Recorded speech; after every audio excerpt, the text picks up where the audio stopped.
Leaf Community Arts, and it's a privilege for me to be involved with all three of those organizations, as well as a privilege for me to be here on this mic. And I'm live. Now, Davyne, how does it feel for you to be live on this mic a second week in a row?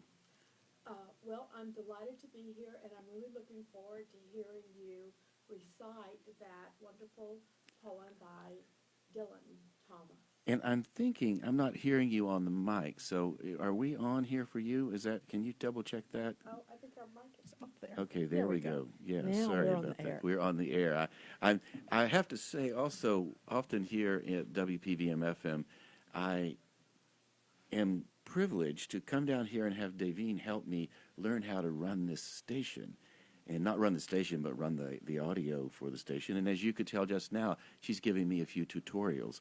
So I am really happy that you're here. And for those of you out there thinking you'd like to be involved in radio, this is one of the things that you would learn if you come down here and acquire a show. Davyne will teach you how to run this soundboard. And even though it seems like, oh, it's not a big deal, I think actually sometimes I get in here and look at those buttons and forget to push one, just like I did this morning. So thank you out there in radio land for being patient with us. And I must say, that's why we have headphones on.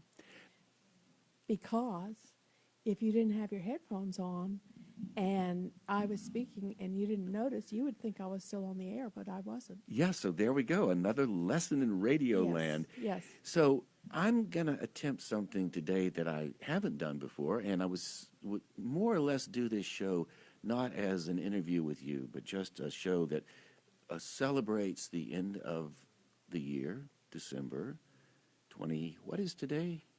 The 23rd? December the 23rd. Already.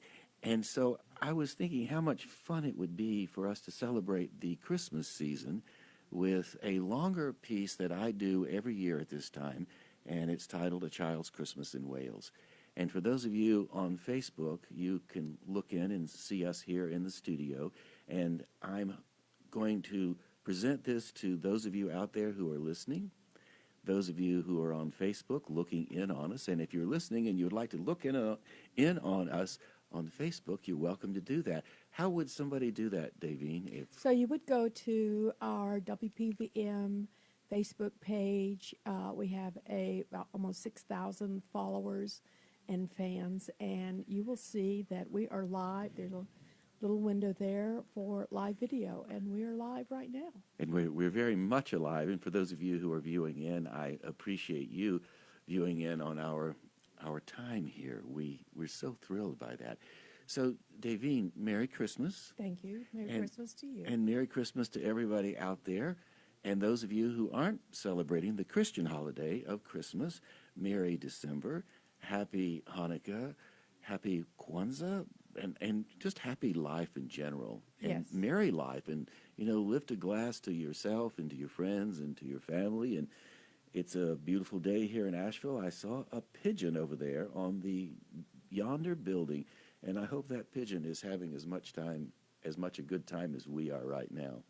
Well, the idea on radio is to be having a good time with it if you're not discussing some very serious topic.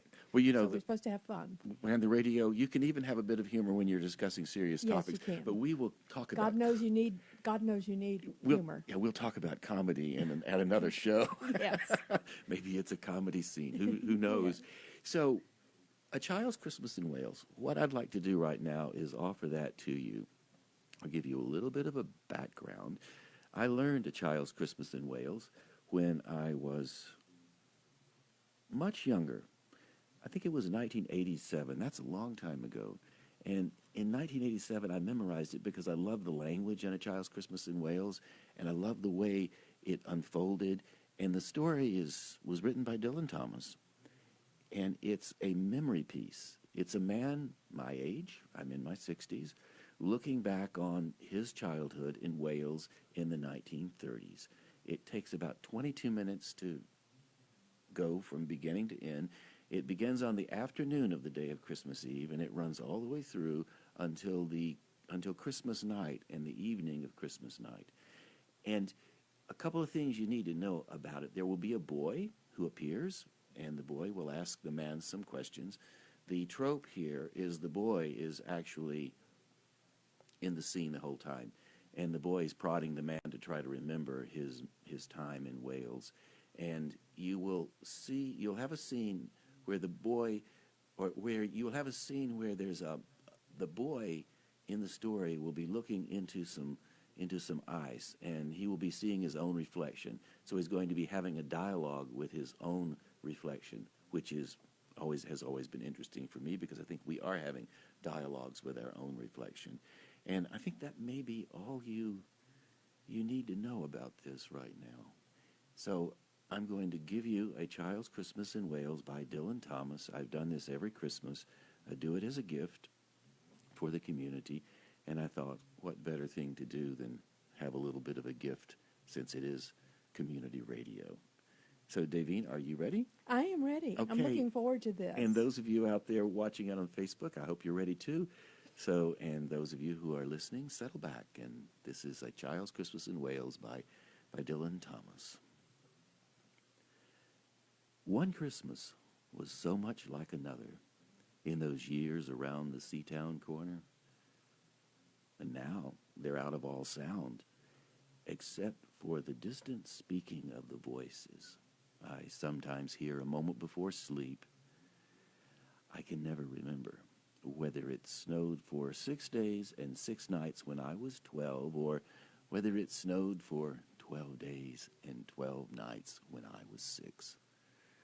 All of the Christmases rolled down toward the two-tongued sea, like a cold and headlong moon bundling down the sky. Well, that was our street. And they stop at the rim of the ice-edged, fish-freezing waves. I plunge my hands into the snow, and I bring out whatever I can find. In goes my hand into that wool-white, bell-tongued ball of holidays, resting at the rim of the carol-singing sea, and out come Mrs. Prothero and the fireman. It was on the afternoon of the day of Christmas Eve, and I was in Mrs. Prothero's garden waiting for cats with her son Jim. It was snowing. It was always snowing at Christmas. December, in my memory, is white as Lapland, though there were no reindeer. But there were cats. Patient, cold, and callous, our hands wrapped in socks, we waited to snowball the cats. Sleek and long as jaguars, horrible-whiskered, spitting and snarling, they would slide and sidle over the white-backed garden walls. And the lynx-eyed hunters, Jim and I, fur-capped and moccasined trappers from Hudson Bay, well, off Mumbles Road, we would hurl our deadly snowballs at the green of their eyes. The wise cats? Well, they never appeared. We were so still, Eskimo-footed Arctic marksmen in the muffling silence of eternal snows, eternal ever since Wednesday, that we never heard Mrs. Prothero's first cry from her igloo at the bottom of the garden, or if we heard it at all, it was, to us, like the far-off challenge of our enemy and our prey, the neighbor's polar cat. But soon the voice grew louder. "Fire!" cried Mrs. Prothero as she beat the dinner gong, and we ran down the garden with the snowballs in our arms toward the house. And smoke indeed was pouring out of the dining room, and the gong was bombulating, and Mrs. Prothero was announcing ruin like a town crier in Pompeii. Oh, this was better than all the cats in Wales standing on the wall in a row. We bounded into the house laden with snowballs, and we stopped at the open door of the smoke-filled room. Something was burning, all right. Perhaps it was Mr. Prothero, who always slept there after midday dinner with a newspaper over his face. But he was standing in the middle of the room saying, "A fine Christmas," and smacking at the smoke with his slipper. "Call the fire brigade," cried Mrs. Prothero as she beat the dinner gong. "Well, they won't be there," said Mr. Prothero. "It's Christmas." There was no fire to be seen, only clouds of smoke, and Mr. Prothero standing in the middle of them, waving his slipper as though he were conducting. Do something, he cried, and we threw all our snowballs into the smoke. Oh, I think we missed Mr. Prothero. And then we bounded out of the house to the telephone box. Oh, let's call the police as well, Jim said, and the ambulance. And Ernie Jenkins, he likes fires. But we only called the fire brigade, and soon the fire engine came, and 3 tall men in helmets brought a hose into the house. I think Mr. Prothero got out just in time before they turned it on. Nobody could have had a noisier Christmas Eve. And after they turned off the hose and were standing in the middle of the wet, smoky room, Jim's aunt, Miss Prothero, came downstairs and peered in at them. Oh, Jim and I, we waited very quietly to hear what she would say to them because, well, she said the right thing always. She looked at the 3 tall men in their shining helmets standing among the smoke and the cinders and the dissolving snowballs, and she said, "Would you like anything to read?"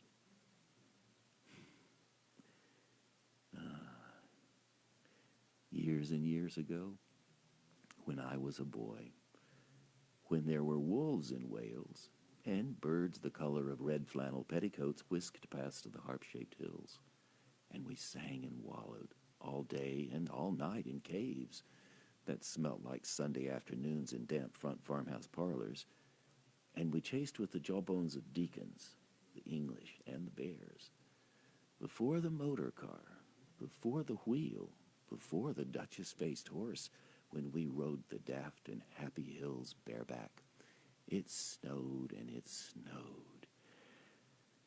Oh, but here, a small boy says, "Well, it snowed last year, too, and I made a snowman, and my brother knocked it down, and then I knocked my brother down, and then we had tea." But that is not the same snow, I say. Our snow was not only shaken from the whitewash buckets down the sky, it came shawling out of the ground and swam and drifted from the arms and the hands and the bodies of the trees. Snow grew overnight on the roofs of houses like a pure and grandfather moss, and minutely white-ivied the walls and settled on the postman, opening the gate like a dumb thunderstorm of white-torn Christmas cards. Oh, well, were there postmen then, too? With sprinkling eyes and wind-cherried noses on spread frozen feet, they crunched up to the doors and mittened on them manfully. But all that the children could hear was the ringing of bells. "Oh, you mean the postman went rat-a-tat-tat and the doors rang?" "No, I mean the bells the children could hear were inside them." "Oh, well, I only hear thunder sometimes. I never hear bells." "Oh, there were church bells, too." "Inside them?" No. In the bat-black, snow-white belfries, tugged by bishops and storks. And they rang their tidings over the bandaged town, over the frozen foam of the powder and the ice-cream hills, over the crackling sea. And it seemed that all of the churches boomed for joy under my window, and the weathercocks crew for Christmas on our fence. Well, get back to the postmen. They were just ordinary postmen, fond of walking and dogs and Christmas and the snow. They stood on the white welcome mats in the little drifted porches and huffed and puffed, making ghosts with their breaths, and then jogged from foot to foot like small boys wanting to go out. Oh, well, and then the presents.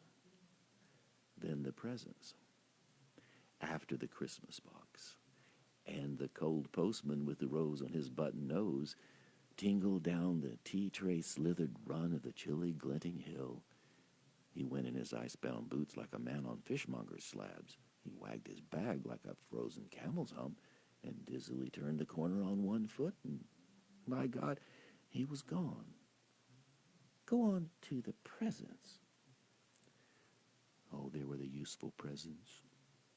Engulfing mufflers of the old coach days, zebra scarves made of a substance like silky gum that could be tug-of-warred down to the galoshes, blinding tam-o'-shanters, patchwork tea cozies, bunny-suited busbies, and balaclavas for victims of head-shrinking tribes, and from aunts who always wore wool next to the skin. There were mustached and rasping vests that made you wonder why the aunts had any skin left at all. And once there was a little crocheted nose bag from an aunt, alas, now no longer whinnying with us. And pictureless books, in which small boys, though warned with quotations not to, would skate on Farmer Giles's pond, and when they did, they drowned. Oh, and books that told me everything about the wasp except why. Well, go on to the useless presents. Bags of moist and many-colored jelly babies, and a folded flag, and a false nose, and a tram conductor's cap, a machine that punched tickets and rang a bell. There was never a catapult, and once by mistake, which no one could explain, a little hatchet, and a celluloid duck that made, when you pressed it, a most unduck-like sound. A mewing moo that an ambitious cat might make who wished to be a cow. And a painting book in which I could make the grass and the sky and the trees any color I pleased. And still, the dazzling sky-blue sheep are grazing in the red fields under the rainbow-billed and pea-green birds. Hard-boils, toffee, fudge, all sorts. Crunches, cracknels, glaciers, marzipan, and butterwelsh for the Welsh. And troops of bright tin soldiers who, if they could not fight, they could always run. And snakes and families and happy ladders and easy hobby games for little engineers, complete with instructions. Oh, easy for Leonardo. And a whistle to make the dogs bark, to wake up the old man next door, to make him beat on the wall with his stick to knock our picture off the wall. And a packet of candy cigarettes. You put one in your mouth, and you stood on the corner, and you waited for hours in vain for an old lady to scold you for smoking a cigarette. And then with a smirk, you ate it. And then it was breakfast under the balloons. Well, were there uncles like at our house? Oh, there are always uncles at Christmas. It's always the same uncles.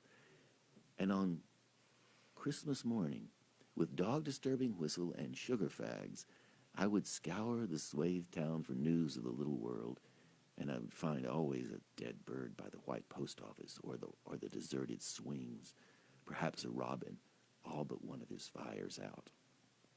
Men and women waiting or scooping back from chapel, with taproom noses and wind-bust cheeks, all albinos, would huddle their stiff black jarring feathers against the irreligious snows. Mistletoe hung from the gas brackets in all the front parlors, and there was walnuts and sherry and bottled beer and crackers by the dessert spoons, and cats in their fur-bouts watched the fires, and the high-heat fires spat, all ready for the chestnuts and the molding pokers.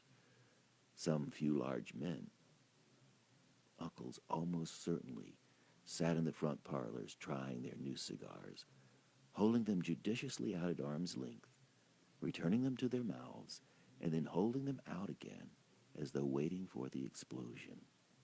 Some few small aunts, not wanted in the kitchen, or anywhere else for that matter, sat on the very edges of their chairs, poised and brittle, afraid to break like faded cups and saucers. Not many those mornings trod the piling streets. An old man, always fawn-bouldered and yellow-gloved, and at this time of year with spats of snow, would take his constitutional to the white bowling green and back as he would take it, wet or fine, on Christmas Day or Doomsday. Sometimes two hale young men, their big pipes blazing, no overcoats, and wind-blown scarves, would trudge unspeaking down to the forlorn sea, to work up an appetite, to blow away the fumes. Who knows? To walk into the waves until nothing of them was left but the two curling smoke clouds of their inextinguishable briars. And then I'd be slapdashing home, the gravy smell of the dinners of others, the bird smell, the pudding and mince curling up to my nostrils, when out of a snow-clogged side lane would come a boy, the spit of myself, with a pink-tipped cigarette and a violet pass of the black eye, leering all to himself. I hated him on sight and sound, and I would be about to put my dog whistle to my lips and blow him off the face of Christmas, when suddenly he, with a violent wink, put his whistle to his lips, and he blew so high, so stridently, so exquisitely loud, that gobbling faces, their cheeks bulged with goose, pressed against the tinseled windows the whole length of the white, echoing street. For dinner, we had turkey and blazing pudding. And after dinner, the uncles sat in the front parlors, loosened all buttons, placed their large, moist hands over their watch chains, groaned a little, and slept. Mothers, sisters, and aunts scuttled to and fro bearing tureens. Auntie Bessie, who had already been frightened twice by a clockwork mouse, whimpered by the sideboard and had some elderberry wine. The dog was sick. Auntie Dozy had to have 3 aspirin, but Auntie Hannah, who liked port, stood in the middle of the snowbound backyard singing like a big bosom thrush. Now, I would blow up balloons to see how big they would blow up to. And when they burst, which they all did, the uncles jumped and rumbled. In the rich and heavy afternoon, the uncles breathing like dolphins and the snow descending, I would sit among festoons and Chinese lanterns and nibble dates and try to make a model man of war, following instructions for little engineers, and produce what might be mistaken for a seagoing tramcar. Or I would go out, my bright boots squeaking, into the white world, onto the seaward hill, to call on Jim and Dan and Jack, to plod through the still streets, leaving huge, deep footprints on the hidden pavements. Well, I'll bet people will think there have been hippos. Well, what would you do if you saw a hippo coming down our street? Well, I would go like this, bang, and I would throw him over the railing, and I would roll him down the hill. I would tickle him under his ears, and he would wag his tail. Well, what would you do if you saw 2 hippos? Iron-flanked and bellowing he-hippos clanked and battered toward us as we passed Mr. Daniel's house.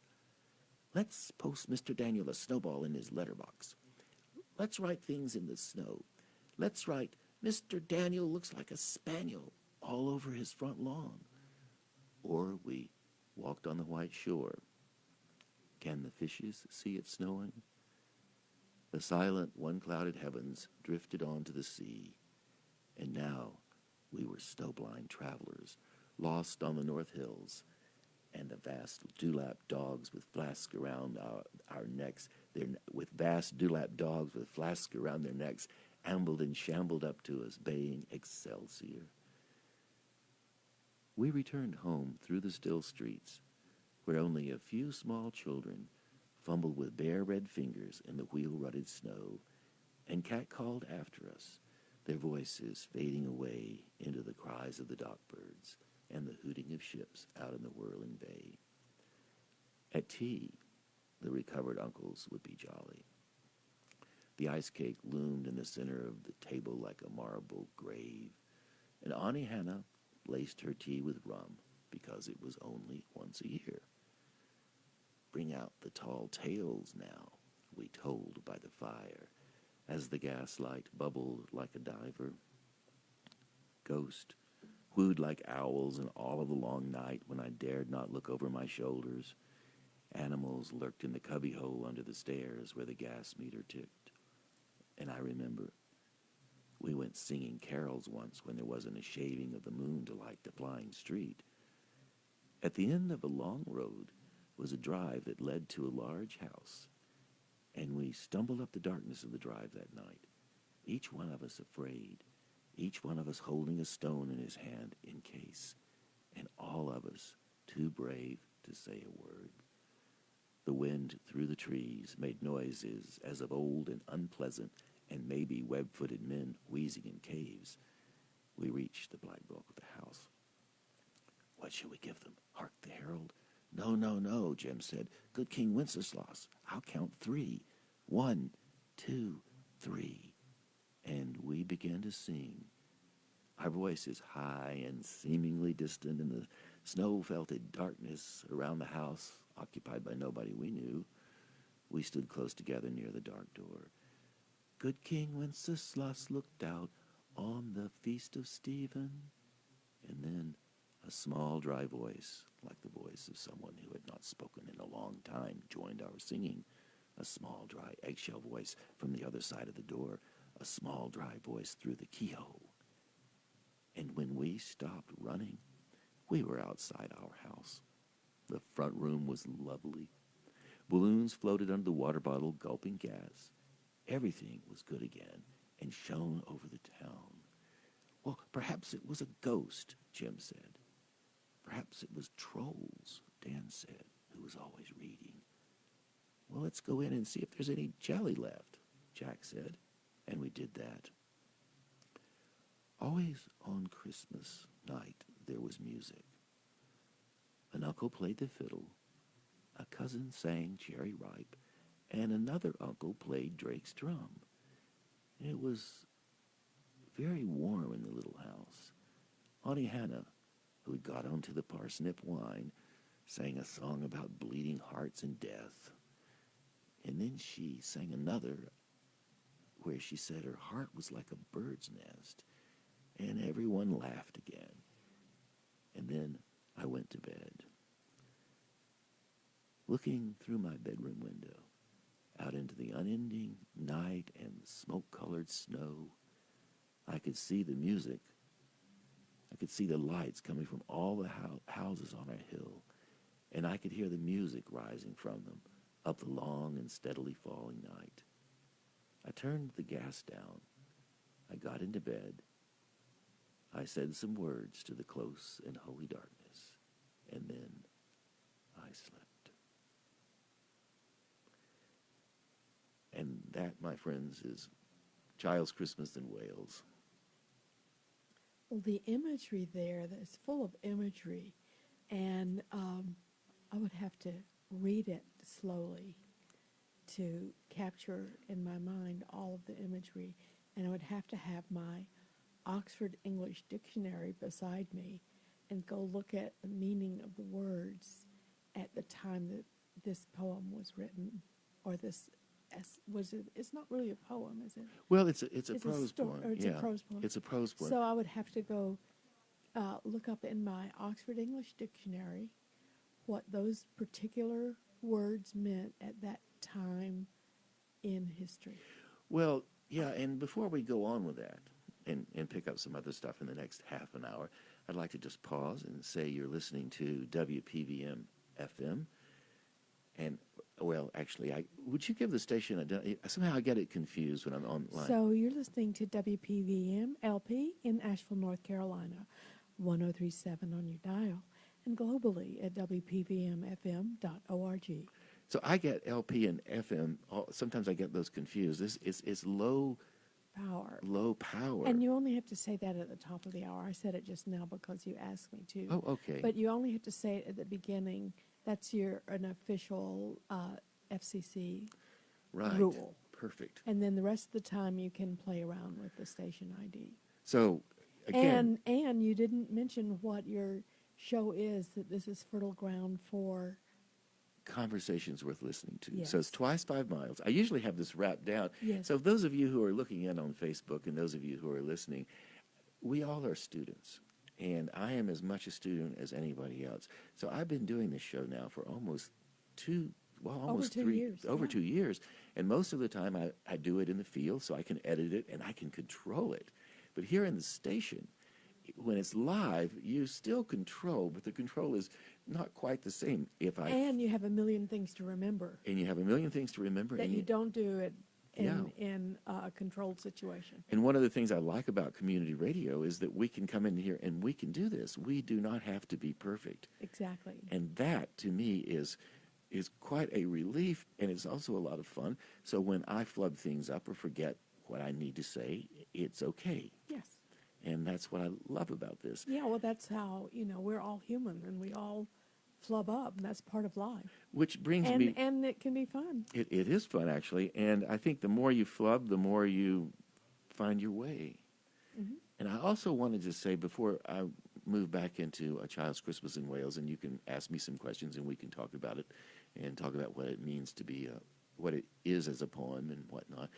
I would like to tell you that, speaking of perfection, we are here being less than perfect, which is fine.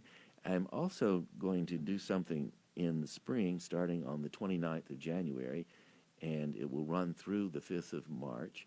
I'm teaching a 6-week Artist Way course, and I've been teaching the Artist Way in some version since 1995, and it's a book about how to free your creativity, or it's a book about doing things like getting over perfection.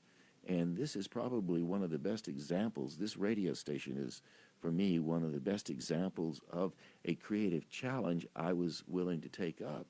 And I was willing to say yes to this and be as flexible as possible, and even come on air today and say, yeah, let's try to do A Child's Christmas in Wales. And yeah, Davyne, you come and be here with me again.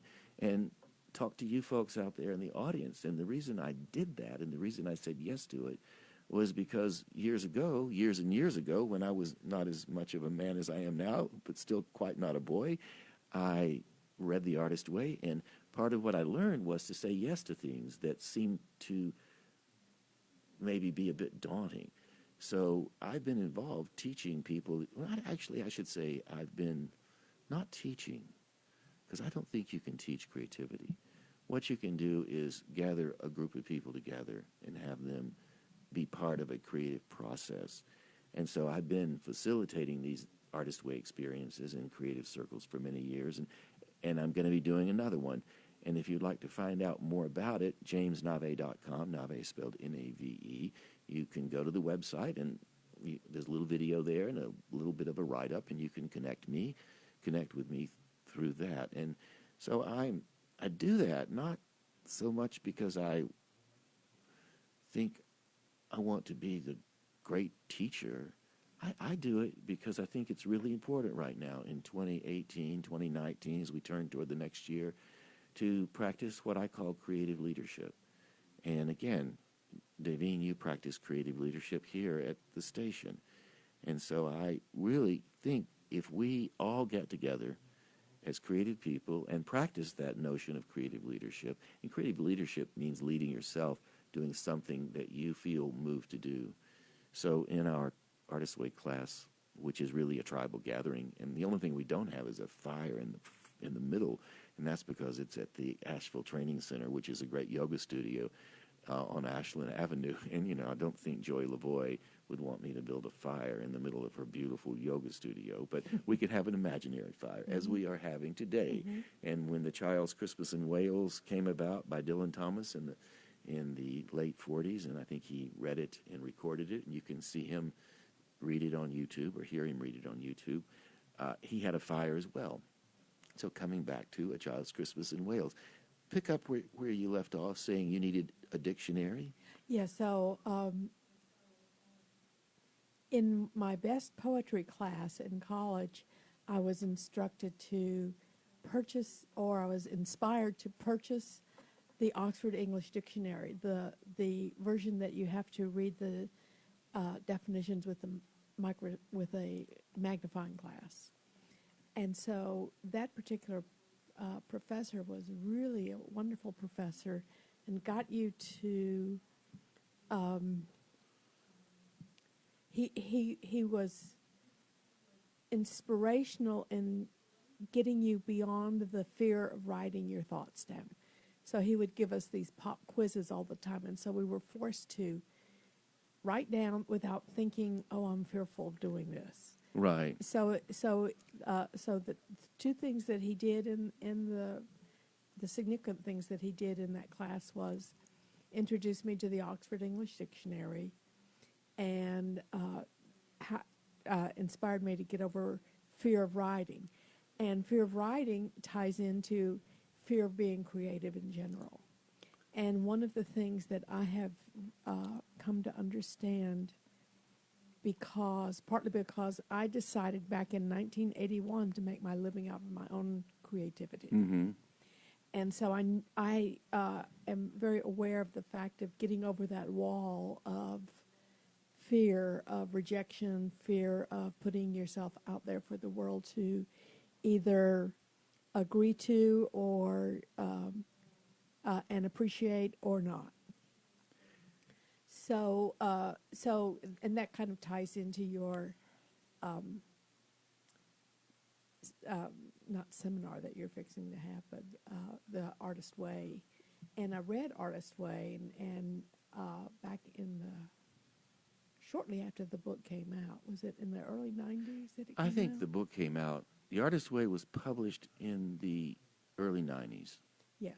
Yeah, so I read that book whenever it came out. Yeah, a lot of people have read that and book. so tell us how, let's bounce around between Artist Way and the poem. I want to come back to, but before I do that, do you hear something? You're hearing the radio in there. I'm hearing the radio in there. Okay. Yes. All right. Yeah, because the radio in there, sometimes people will come in and they will turn that radio down so they don't get distracted. But that's what you're hearing. You're not Okay. hearing it through the, Okay. it's not the board. All right. Thank you for that. I didn't realize Yes, that. Yeah, that's what you're hearing. So how did you get involved with the Artist Way in the first place? How did you meet Julia Cameron, the author of The Artist Way? Well, I met Julia in 1995, and I had been doing The Artist Way on my own in 1994. And, like everybody else. And so I went to Boulder, Colorado, and I was out there in February of 1995, and I was visiting some friends, and there was a snowstorm, and I was wondering what to do and why I was thinking of going out, in the snow. And here we are back to A Child's Christmas in Wales. It snowed, and out west, when it snows, it's fluffy snow. Here in the east, we recently had a snow, and it was wet. So Was that wet, heavy snow? Wet, heavy snow. Not dry powder. Right, and probably in Wales, you would have wetter snow. You wouldn't have the dry snow like you have out in Colorado. So anybody who's been in the Colorado snow knows that it's really, really dry. So it's almost like the snow that would be blowing, made out of Christmas cards in A Child's Christmas in Wales. And so I saw an ad in the paper, little ad in the back of a newspaper. It was a weekly that said, Julia Cameron and Mark Bryan are going to be teaching The Artist Way in Boulder, 6 o'clock on Friday night, 6 to 9, at Borders Bookstore on 29th Street, and it's free. So I showed up along with about 50 other people in a snowstorm and listened to Julia and Mark give their talk and do some Artist Way exercises, some of which I'd done, some of which I hadn't. And afterwards I went up to Julia and just said, well, I'd love to connect with you sometime. And back then it seemed a little easier than it is now. I don't know if that's true or not. And she said, oh, here's my address in Taos. Well, she gave me her post office box, which you can't really do anything but send a postcard or a letter. This was back before we had emails, etc. And there were no websites, I don't think, and maybe there were a few in Maybe just a 1994 or 5. So I got my computer in 94, and I started on, there were not that many websites then. No, the first computer I had was 87, and there were websites, for sure, but we weren't as... It wasn't heavy. Like it wasn't commonplace like Right. it is now. And so I thought, wow, I'll never really go to Taos. It's, how would that ever happen? So I walked out in the snow, and as I'm walking across the parking lot, I turned around and came back to the bookstore, and it was dark, and Julia was waiting there at the counter for her friends to go out to dinner, to have sushi on the Boulder Mall. And I said, hey, what are you guys going to do now? And she said, oh, we're going out to dinner. Why don't you come with me? So we went out to dinner and had sushi. And while we were there, Julia and I started to talk about poetry. As it turned out, she was a poet as well as an author. And she's been a screenwriter. She's written a lot of articles in journalism. So she was a pro writer, and she had been at it since she was a kid. And she'd been earning her living as a writer since since she graduated from college. So And wasn't she married to Martin Scorsese? that came later. Oh, okay. That was later. But she was married to Martin Scorsese. She became married to Martin Scorsese, which is part of the storyline. But what she did was she became a writer in the 70s, straight out of college, ended up working for I think she worked for a while for the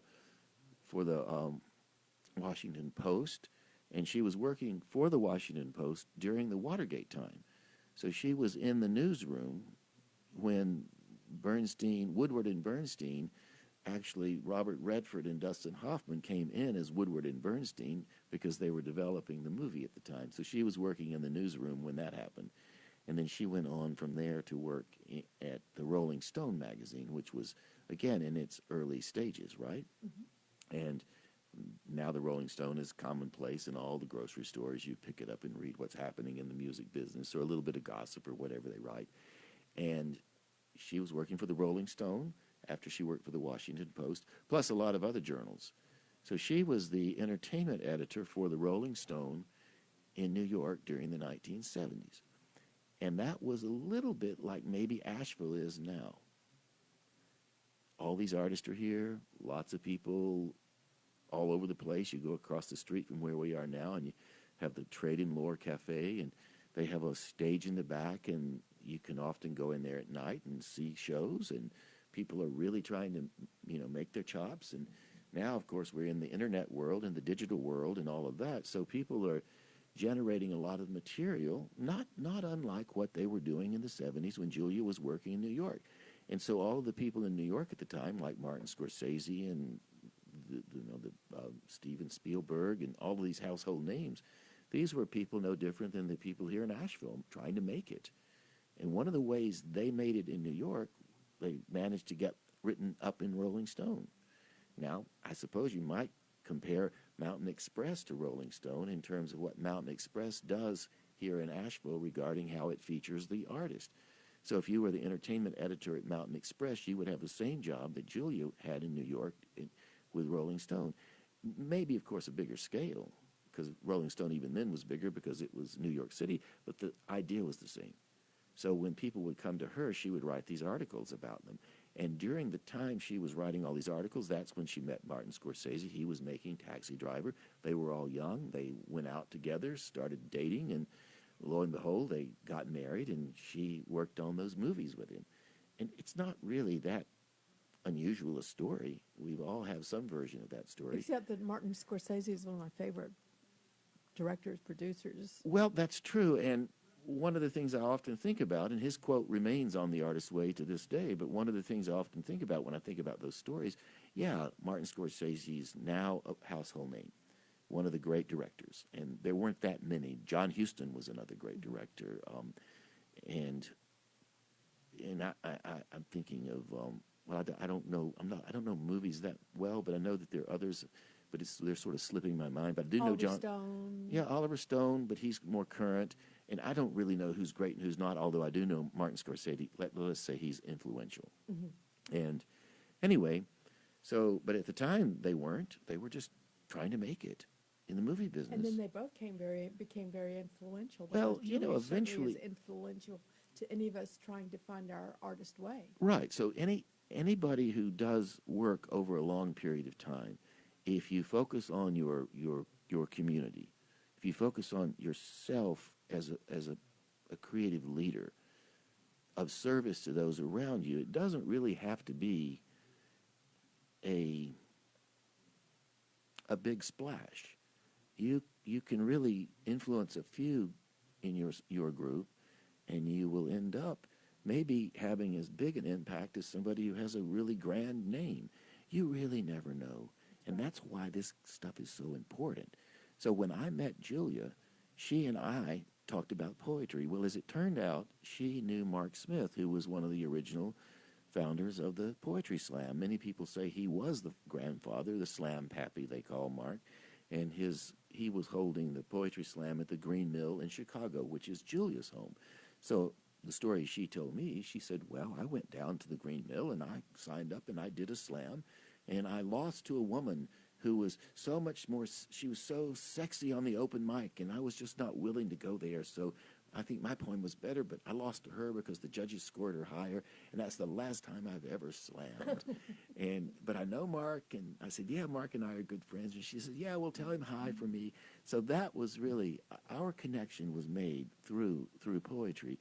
And one of the things about the poetry community, and it was true then and it's true now, if you are in it, you are family.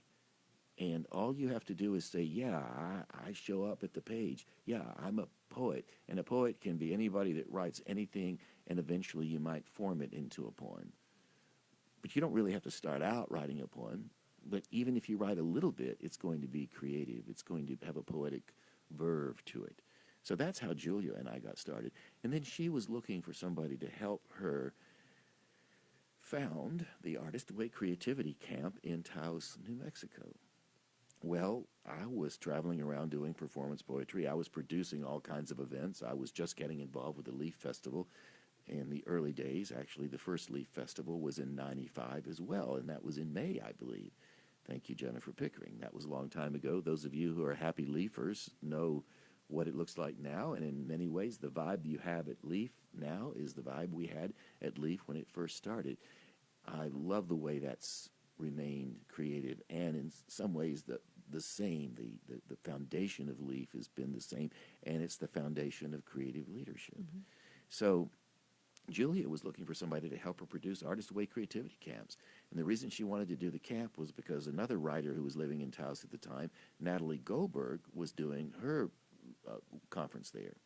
And this is my version of the story, but Natalie had recruited Julia, and we went to Natalie's house to eat free-range chicken and kind of get more recruited, and that happened when I went to Taos to see Julia, and she was wanting me to help her with this camp. So Natalie told us that the reason she was doing it was because she wanted to give her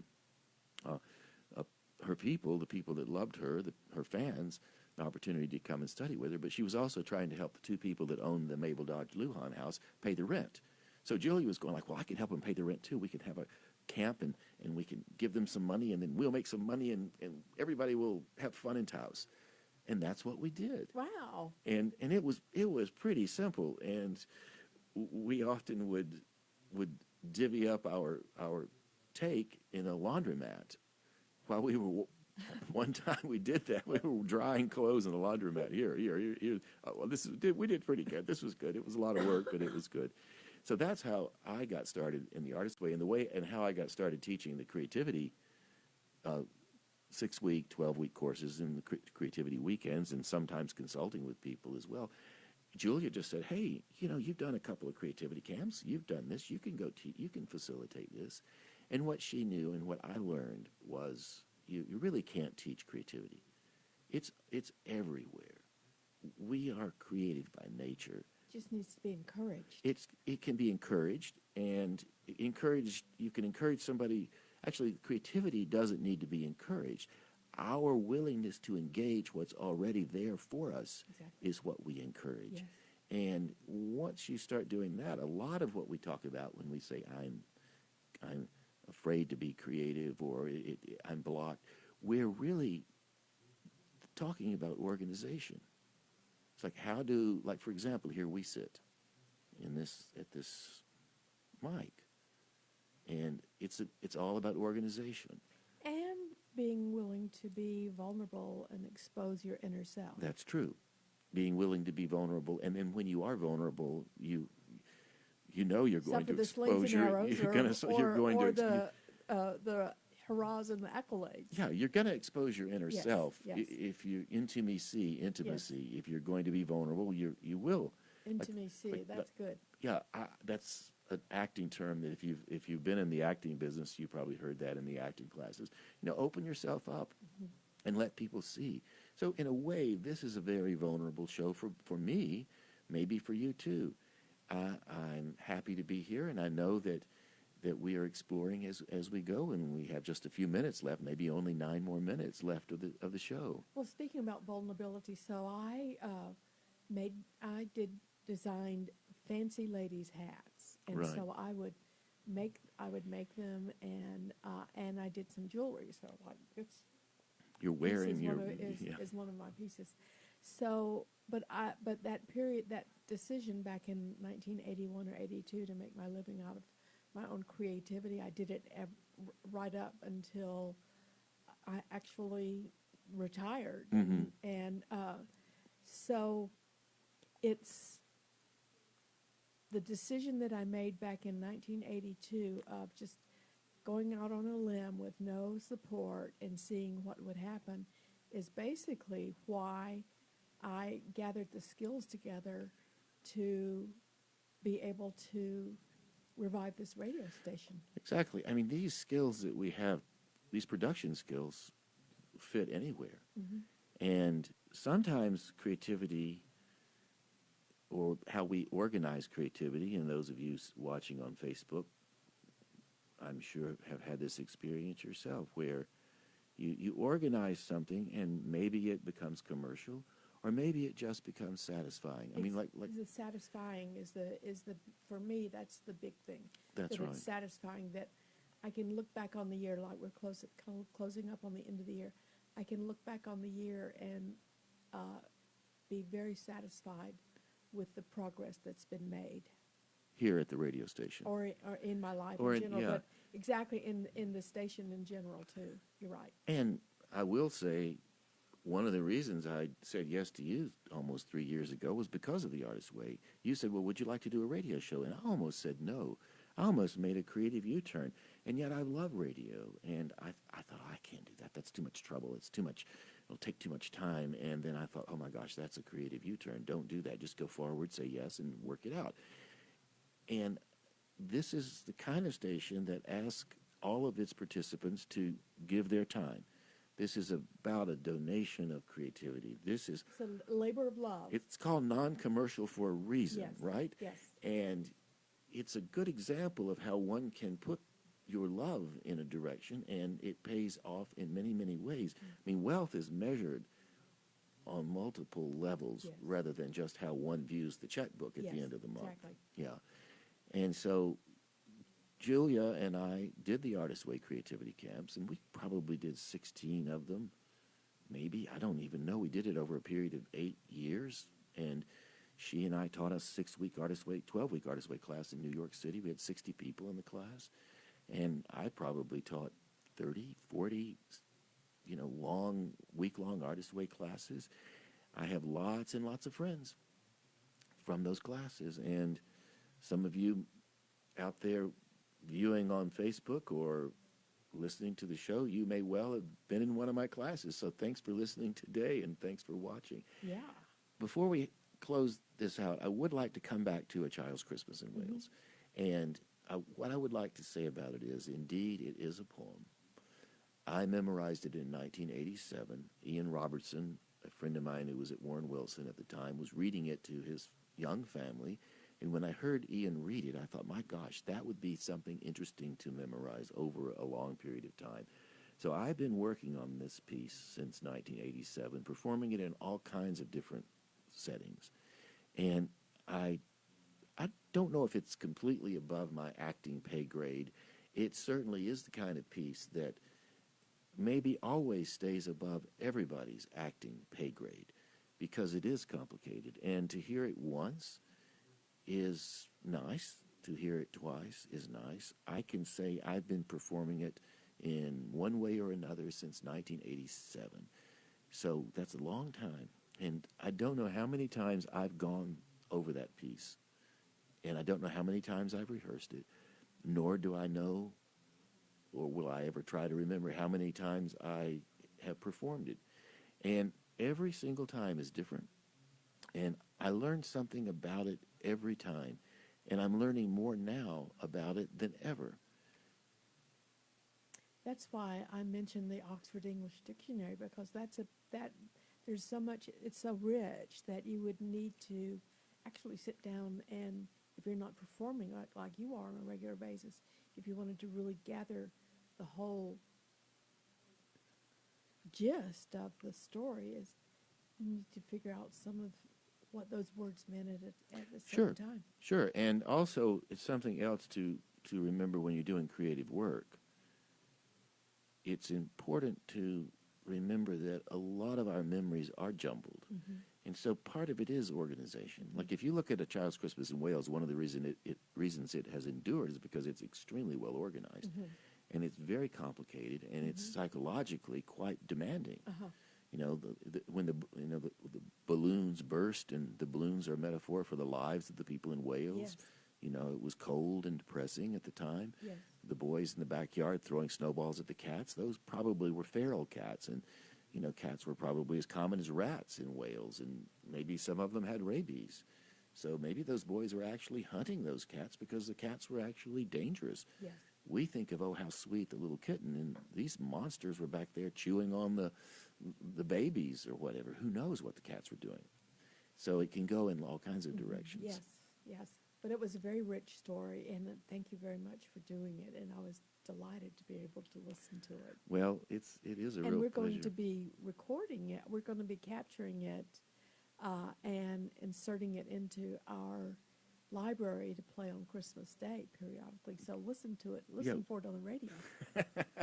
Oh, you're going to play it on wheel? Yeah. On Christmas Day. Well, that's a Yes. good time to play it, since Christmas Yeah, Day on is coming Christmas up very Day. Yeah, soon. on Christmas Day we play Christmas dramas and Christmas music all day. I see. Well, that'll be fun. Yeah. That'll be So we're that'll going be to great slide fun. that right into the playlist. And so I wanted to also say I do have it memorized, as you could tell.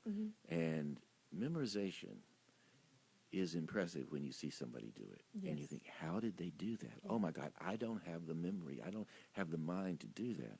And just to say to everybody listening, and for those of you looking in, we memorize all the time. And in fact, we survive and thrive because of our memory. We remember where we put things. We remember the song lyrics, and especially songs. Everybody knows a song. Or for that matter, you can go into a classroom and say to anybody, probably first grade on, maybe not first grade, I don't know, maybe second. Can you say the ABCs? A, B, C, D, E, F, G, H, I, J, K, L, M, N, O, P, Q, R, S, T, U, V, W, X, Y, Z. That's memorized. And so memorization is really as much about visiting with something as it is anything else. So we could close with that. And you have a little bit of sneeze, bless you. Yes.